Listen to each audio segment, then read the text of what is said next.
আসসালামু আলাইকুম বন্ধুরা, আজকে একটি নতুন রেসিপি নিয়ে চলে এসেছি। আর এই রেসিপিটা যে একবার খাবে সে বারবার খেতে যাবে, এতটা মজা হয়। আমিও আজকে এই প্রথম রান্না করলাম, ভাবতেই পারিনি এতটা মজা হবে। আর আজকে আমি রান্না করে দেখাবো ধুন্দল দিয়ে চিংড়ি শুটকির একটা তরকারি। আর এই তরকারিটা যে একবার খাবে বারবার খেতে যাবে। তাহলে চলুন দেখিনি কি কি লাগছে এই তরকারিটা রান্না করতে। প্রথমে ধুন্দল কেটে নিয়েছি এখানে, আর ধুন্দুলগুলোকে একদম মানে একটু মাঝারি সাইজ করে চার ফালটা করে কেটে নিয়েছি। তারপরে ধুয়ে পরিষ্কার করে নিয়েছি।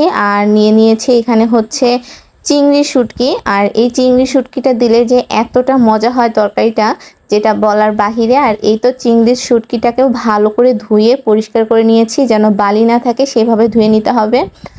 আর এদিক দিয়ে নিয়েছি কিছুটা বাটা মশলা, এখানে পেঁয়াজ রসুন বাটা, তার সাথে নিয়েছি জিরা বাটা, তার সাথে কাঁচামরিচ বেটে নিয়েছি।